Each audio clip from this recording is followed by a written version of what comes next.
What's up guys and welcome back to the channel. So it's a new decade, it's a new year, it's 2020 finally, and it's that time when everyone decides to make resolutions and future broken promises. So I figured I'll do the same. Here with me I have a list on this side of goals and resolutions that I have for 2020 that I'm hoping I can finally stick to. Every year I set goals and expectations for myself and I never stick to them, but I never really try. And I never really hold myself accountable to them either. So if you guys ever see me doing anything that's straying away from these lists, help me, keep me accountable, try to keep me on the right track. So without dilly-dallying any further, let's get started. So number one on the list is kind of a long time goal that I've had for a while since I started YouTube really, and I feel like now I'm in a position more than ever to kind of get this done. So number one on the list is get 1,000 subscribers before the end of the year.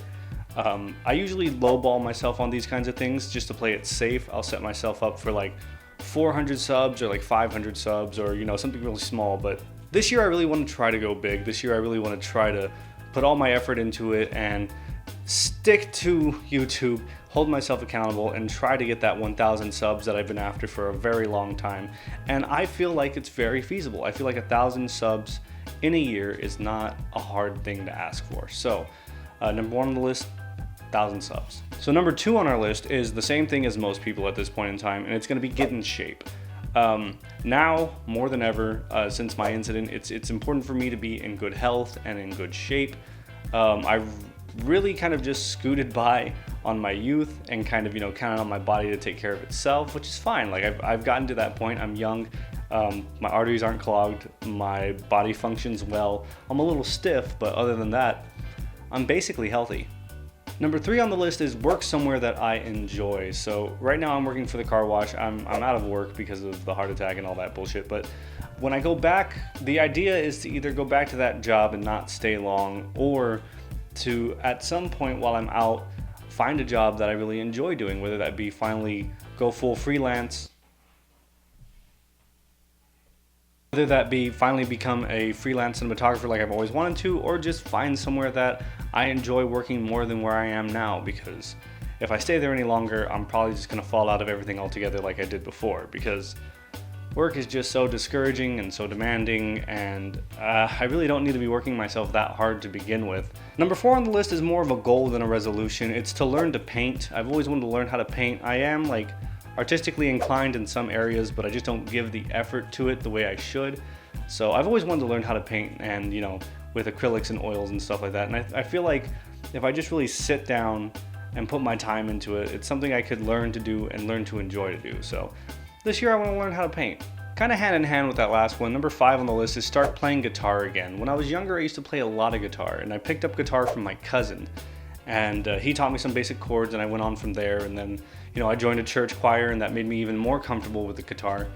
And I just, at some point, I fell out of it at the same time that I fell out of church.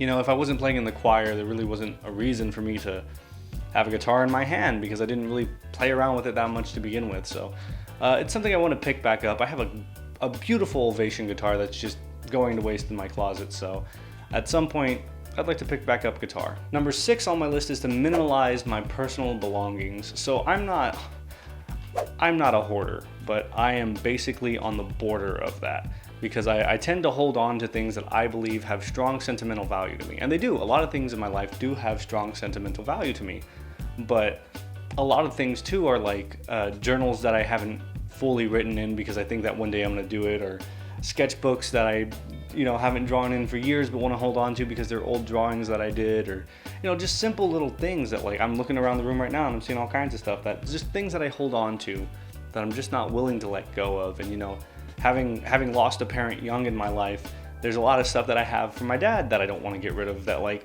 doesn't really make sense to hold on to. But yeah, I really want to cut down and become like pseudo minimalist, if not fully minimalist, by the end of this year. Number seven on my list is read more books. Now, it's funny because I say read more books, but really that's just read books, because I don't read at all currently. And reading is not my strong suit. As a matter of fact, it's one of the weaker elements of myself. So, and then I've had tons of Dungeons and Dragons books and stuff that I would love to read, but like I just don't have the energy or the want to give any effort into that. So This year, I really want to read more, and that includes everything from, like, again, reading Dungeons and Dragons books to maybe reading some self-help books, reading some hard work books, you know, stuff like that. Just things to get me into the zone and more comfortable with reading, so that reading becomes less of a chore and, you know, something that's just more enjoyable for me overall. Number 8 is something that's a little more difficult, but, well, not really, but number 8 is get out of the house every day. So, and that just includes anything, whether I've got to go to the store or whether I have to go to a friend's house to pick something up. Just get out of the house once every day. And, you know, walking out and getting the mailbox, or walking out and taking Gus to use the bathroom, that doesn't count. You know, it's got to be fully in my car, out of the neighborhood, like just fully get out of the house, go do something, and then come back home.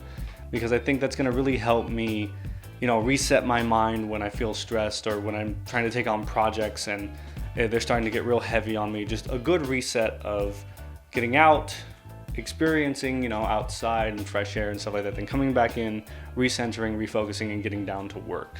So that's something I really want to work on, is getting out more. And I guess that goes hand in hand along with working on social anxiety, because I mostly stay in my house because there's no people here. Number 9 on the list is to listen to others less and listen to myself more.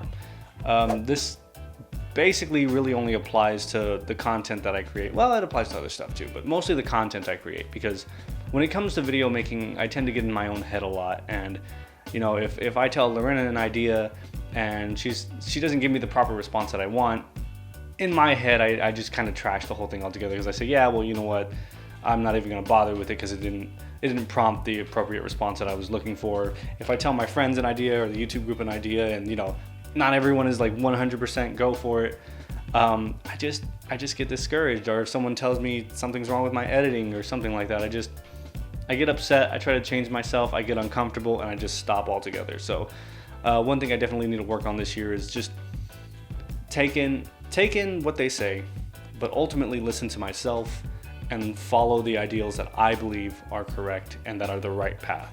Number 10, develop better habits. And this is everything from, you know, having a better diet to getting more exercise, to the small things like floss more, or being better about my medication, or, you know, drinking more water. Just develop more habits that are better for me overall, because right now the habits I have aren't terrible, but also the habits I have right now don't exist, because now I think about it now, I don't have any habits.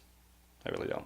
Number 11, become more educated. And by that I don't mean like, you know, become more book smart, like more like school and crap. What I mean is, like, there's a lot of things that go on around me, like politics and stuff like that I'm not very educated on, because I prefer to be ignorant on it, basically. I don't like to involve myself in that stuff, because I feel like once you involve yourself in things like politics, you just become a certain person that I don't want to be. But it is important for me to understand the things that are going on around me, not just in politics, but like in the world, and, you know, in our country, and within my own state as well. So it would be nice to know what's going on once in a while and not always be completely in the dark. Number, what I think is 12, I think there's 13 on the list. 12, post twice a week. Simple as that. I'm working on it. I'm trying to build a stock of videos as I go. That way I can schedule them and get them posted. What I'm planning on doing is every Monday and Friday trying to get a new video out to this channel. But of course, it's easier to say that than to do it. So yeah, stay on me about that one, because I'll fall behind on that one really quick. And finally, number 13, this one's a little anticlimactic. I didn't really put them in an order of importance, but number 13 is draw more. I used to draw a lot. I used to be really creative in terms of drawing, and then I just stopped. I went to art school. I didn't do too well in art school, and then I just gave up art altogether because I got super discouraged by it, you know? And I really don't pick up a paper and pencil all too often. I mean, I have drawing programs on my iPad, but I mostly use it for flyers and stuff. I rarely actually draw on there. So drawing is something I used to really enjoy, and it's something I've always wanted to be better at, and it's something I really want to improve on this year. So those are my 13 goals for 2020. Would have been a better gimmick if I did 20 goals for 2020, but it also would have been a much longer video, so you're welcome. That's just about it for me, guys. I hope you enjoyed this video. If you want more videos like this or have any suggestions for videos, comment it down below. Don't forget to like, comment, subscribe, and hug somebody you love. Yeah, I'm still saying that because I can't come up with a better outro. I really can't. I'll think about it though. All right, bye.